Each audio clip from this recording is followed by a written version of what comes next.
UN-sponsored materials teaching kids as young as 10 years old about foreplay and sexual acts. United Nations, supposedly good for mankind. The organization you should trust. The ones everybody seems to listen to about everything they have to say about Israel. But no one listens to Israel when they tell the world what the UN's actually busy with, or looks at the UN's track record and what they are actually about. Designed to stand against Israel and everything that God is, they are against. So the United Nations Children's Fund, sounds nice, right? Sounds safe, is reportedly sponsoring materials that teach minors worldwide, some as young as 10, to explore their preferred sexual practices through things like foreplay and things like that, to understand their desires. The Center for Family and Human Rights, a non-partisan think tank, analyzed dozens of UN agency programs and materials in a July report entitled UNICEF Attack on the World's Children. Max Primorak, a senior research fellow at the Margaret Thatcher Center for Freedom and the Heritage Foundation, a conservative think tank, told the Christian Post that his research uncovered evidence suggesting UNICEF imposes sexual ideology on children. And he pinpointed numerous examples of UNICEF openly promoting LGBT messaging and programming. We know they're coming after our children. We know there's an onslaught and attack on the children, the most vulnerable. And the UN is in the front of leading that charge. Just know that when you hear the name UN. United Nations. United in sin. United in rebellion against God. United nitwits. Then, this one's hilarious. Trump predicts that the Gaza war will end within 3 weeks as diplomatic efforts intensify. Now, he's really not good at predicting things. If we go on his prediction before he became president of how quickly he was going to wrap up that Ukraine scenario, and here we are. President Trump on Monday expressed confidence that the ongoing war in Gaza will reach a conclusive ending within the next 2 to 3 weeks, citing what he described as serious diplomatic efforts to resolve the nearly 2-year war. I think within the next 2 to 3 weeks, you're going to have pretty good conclusive ending, Trump told reporters at the Oval Office. But this is not the first time that Donald has made this oopsie with timelines. Earlier in the year, Trump told Axios Media that he planned to speak to Netanyahu and be very firm about ending the war in Gaza and bringing hostages home, reiterating his prediction that a ceasefire deal would be reached within a week. Months later, and he's making another prediction. Negotiations, however, we must say, have been hampered, as they always are, by Hamas' refusal to release the hostages or disarm.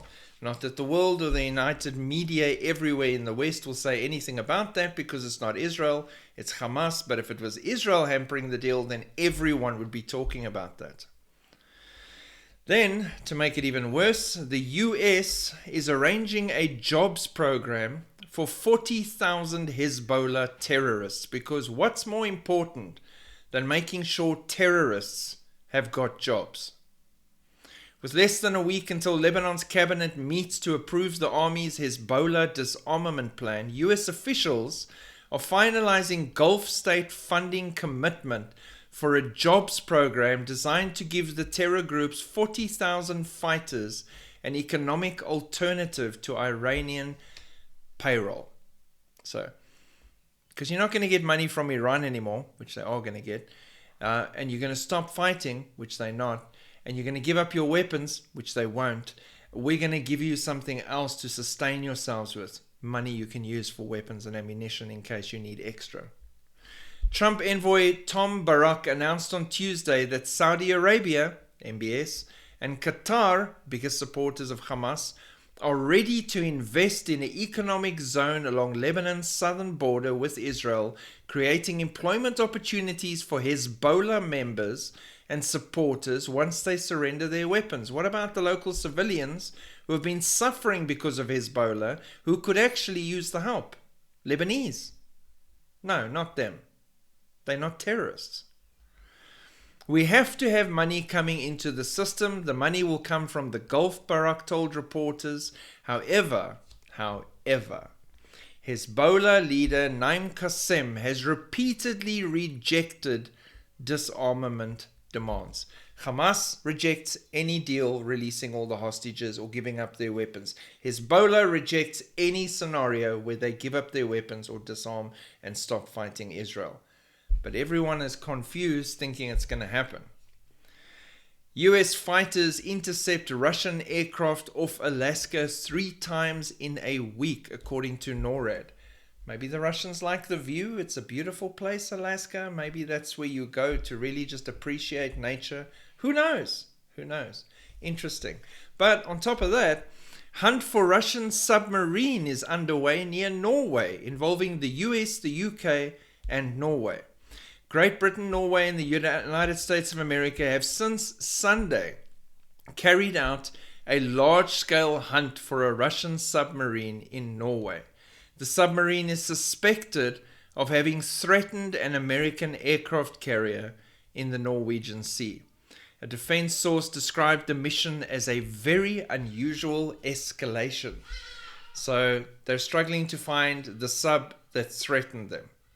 Realizing that the Belgorod, the one with those drone underwater tsunami radioactive bombs, is also still out there somewhere. And there's lots of these subs just parked in various places from all the different countries, all ready to receive the order to turn the key and launch the missiles. The world is on the edge of chaos and destruction, of mad old billionaire men calling shots and launching these things at each other, and the fallout wiping out large portions of mankind. We won't be here for that. We will be gone. The Lord will rescue us. We will be taken. But we are at that point where everything is in turmoil and chaos right now. All the more reason to share about the hope that is inside you with those living around you that are hopeless in darkness, seeking light. We have seen a great light. Let us share Jesus with everyone we encounter. God bless. Keep looking up. Shalom.